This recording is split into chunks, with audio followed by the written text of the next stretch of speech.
Quelqu'un demande à Jésus, « Seigneur, y a-t-il peu de gens qui soient sauvés ?» Jésus leur répond, « Efforcez-vous d'entrer par la porte étroite, car je vous le déclare, beaucoup chercheront à entrer et n'y parviendront pas. » Pour entrer dans cette porte étroite, pour aller au paradis, nous avons besoin d'aide. Nous avons besoin de l'Église de la terre à travers les sacrements, mais aussi l'Église du ciel à travers ceux qui y sont et qui prient pour nous. Ce sont des amis pour nous, et en ce jour, nous fêtons Saint Pédis, le saint patron de la paroisse.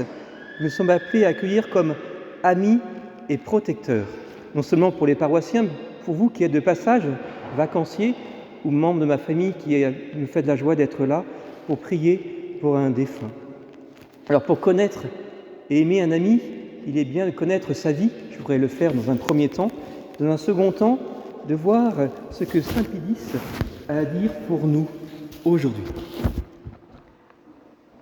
Saint Pédis est né en Italie, à Rièze, en 1835. Dans ce petit village, il y a une église blanche qui a servi de modèle à notre église. Cette grande église dans laquelle nous sommes n'a pas un style français, elle a un style italien. C'est la copie de l'église natale de Saint Pédis. Il a 9 frères et sœurs. Son papa est policier municipal. Il y a un drame dans la famille, son papa décède. Et donc sa famille s'appauvrit. À un moment donné de sa vie même, le petit, alors je ne sais plus son nom de famille, je suis désolé, Sarto, le petit Sarto va marcher pieds nus pour économiser ses chaussures. Il est sage, il est pieux, il est très intelligent. Un moment important pour lui sera sa première communion, qu'il va faire tard, car c'était l'habitude à cette époque. Il va en souffrir. Et quand il va devenir pape, eh bien, il va instaurer que la première communion peut se faire dès l'âge de 7 ans. C'est le cas actuellement. Et c'est ce qui est représenté sur la fresque. Sur la droite, on voit Saint Pédis qui donne la communion à des enfants. Il a cette compréhension intérieure qu'un enfant, dès l'âge de raison, peut être adulte dans la foi, peut s'unir profondément à Dieu. À 14 ans, il a le désir d'être prêtre. Il est ordonné prêtre à 24 ans. Il devient curé. Il a un grand souci d'aider les plus pauvres. Et il est aussi attentif à la formation chrétienne de ses paroissiens, notamment par le catéchisme, qui va être très diffusé, notamment un catéchisme fait de questions et réponses très simples et très profonds. Puis il devient évêque. Il prêche par la parole, mais aussi par l'exemple. Un jour, il y avait un curé d'une de ses paroisses qui ne confessait pas ses paroissiens. Et Saint Pédis, en fait, était lui-même, comme d'abord il était évêque, il n'était pas encore pape, mais il était lui-même dans le confessionnal de cette paroisse pour confesser les personnes. Et le curé, quand il a vu ça, eh bien, ça lui montrait qu'il était aussi appelé à faire de même. Il est pape en 1903, il est mort en 1914, il est canonisé en 1954. Saint Pédis n'est pas un homme du passé. Tout d'abord parce qu'il est toujours vivant dans la gloire de Dieu. Il ressuscitera à la fin des temps, mais il est vivant par son âme. Il prie pour nous, mais aussi parce qu'il a un message à nous donner. Son principal combat a été un combat contre une hérésie, pas n'importe laquelle. Il dit non pas une seule hérésie, mais le résumé et le poison de toutes les hérésies. Quelle est cette hérésie? C'est une hérésie qui s'appelle le modernisme. C'est une hérésie qui met en danger la foi et la morale. Et Saint Pédis, avec grande charité, a vécu ce qu'on a entendu dans la seconde lecture. Il a redressé les mains inertes, les genoux qui fléchissent. Il a rendu droit les sentiers tortueux. Je voudrais vous parler de cette hérésie parce qu'elle est toujours actuelle d'une certaine façon. Elle est revenue dans les années 70. Un philosophe qui s'appelle Maritain, un grand ami de Paul VI, disait que la crise des années 70 était une énorme maladie par rapport à ce qui s'est passé au début du XXe siècle. Et Saint Paul VI a dit, dans les années 70, que les fumées de Satan étaient entrées dans l'Église. On doute, on remet tout en cause. Il reste encore quelques éléments de cela maintenant. Alors je voudrais d'abord parler de la foi. Le modernisme est un athéisme caché sous un vocabulaire chrétien. La foi ne serait pas vraie, il n'y aurait pas de dogme, ce serait simplement un sentiment personnel. Ainsi, il n'y aurait pas de miracle. Quand Jésus multiplie les pains dans l'Évangile, ce serait simplement le symbole du partage. L'Eucharistie, la messe, serait que symbolique. Ce ne serait pas vraiment Dieu qui viendrait sur l'autel. Le diable serait simplement symbole du mal, mais pas un ange déchu, etc., etc. Les mots sont les mêmes que les mots de notre foi catholique, mais il y a une différence essentielle. Dans le modernisme, Dieu n'intervient pas dans le monde ni en nous. Si bien que Loisy, qui est un leader, va distinguer dans l'Évangile deux Jésus-Christ.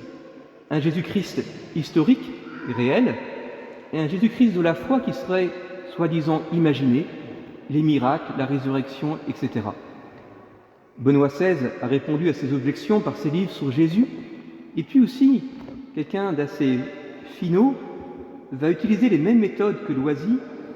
Il ne va pas l'appliquer à Jésus, mais à Napoléon. Et étonnamment, en appliquant ces méthodes à Napoléon, eh bien, cela tend à prouver que Napoléon n'aurait pas existé. Voilà, on sait qu'il a existé.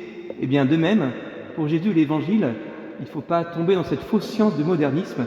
Oui, l'Évangile est vrai. Oui, l'intelligence peut voir des preuves de la foi. Oui, la Bible n'est pas un ensemble de mythes, même si parfois elle utilise des images, elle est vraie. C'est la parole même de Dieu. L'autre élément de réponse dans les années 60-70 à cette crise, c'est que Dieu est intervenu fortement. Je pense à Padre Pio, Saint Padre Pio, à travers ses grands miracles, il a montré que Dieu n'est pas absent de ce monde. Je pense aussi au renouveau charismatique, à travers les miracles, les prophéties. Dieu a répondu à ce slogan « Dieu est mort », Dieu a répondu avec force. Donc ne doutons pas de notre foi. Deuxième problème du modernisme, c'est la morale. Leur morale est floue et changeante. Loisy dit « Il faut adapter l'Évangile à la condition changeante de l'humanité ». Et saint Pédis décrit cela en disant « Le modernisme dit que ce qui est faux aujourd'hui sera tenu pour vrai demain ». Il y a quelques mois, j'ai rencontré une personne dans la rue et je lui demandais « Mais c'est quoi la morale ?»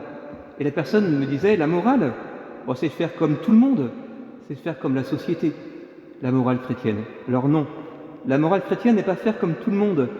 L'erreur des années 70, qu'on appelle le progressisme, c'est de penser que l'évolution de la société est toujours un progrès que l'Église devrait suivre. Alors que le Concile Vatican II a fait remarquer justement que s'il y a un progrès continu de la technique, ainsi dans 10 ans, nos téléphones seront bien mieux que ceux que nous avons actuellement, s'il y a un progrès continu dans la technique, il y a parfois des régressions dans la façon de vivre, dans les modes de vie, dans la morale. Je pense notamment à la famille, à l'amour humain, où on oublie que l'amour humain est entre un homme et une femme pour toute la vie, au respect de l'enfant avant sa naissance, où l'enfant est tué par avortement. Nous avons une régression et non pas un progrès, une régression de 2000 ans avant le christianisme.